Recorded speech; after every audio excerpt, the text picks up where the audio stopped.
আসসালামু আলাইকুম ওয়া রাহমাতুল্লাহি ওয়া বারাকাতুহু ইন্নাল হামদুলিল্লাহ ওয়াসসালাতু ওয়াসসালামু আলা রাসূলিল্লাহ আম্মা বা'দ।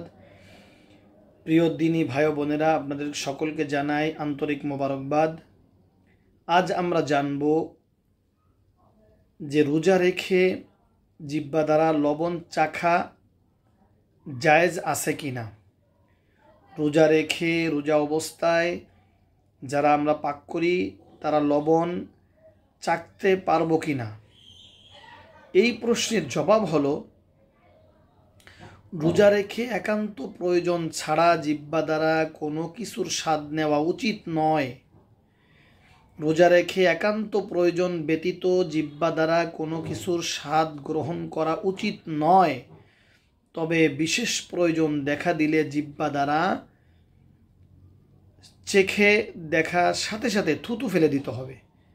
যদি তরকারি হোক, কোনো খাবার তৈরির ক্ষেত্রে লবণ চাখা হয়, চাখতে পারবে, তবে শর্ত হলো দ্রুততার সাথে লবণ চেখে সাথে সাথে থুতু ফেলে দিতে হবে, যাতে করে জিহ্বা দ্বারা চাখার কারণে গলার ভিতরে স্বাদ চলে না যায়। যদি গলার ভিতরে স্বাদ পৌঁছে যায় তাহলে অবশ্য রোজা ভঙ্গের কারণ হয়ে যাবে। প্রয়োজন হয় সাথে সাথে কুলি করে নিবে। তাহলে এই মাসলা থেকে আমরা বুঝতে পারলাম, রোজা রেখে বিশেষ প্রয়োজন ছাড়া কোনো কিছুর স্বাদ জিহ্বা দ্বারা চাখা উচিত নয়। যদি বিশেষ প্রয়োজন দেখা দেয় তাহলে শুধুমাত্র লবণ চাখা এবং লবণ চাখার সঙ্গে সঙ্গে থুতু ফেলে দেওয়া, সঙ্গে সঙ্গে কুলি করে নেওয়া, তাহলে রোজার কোনো ক্ষতি হবে না।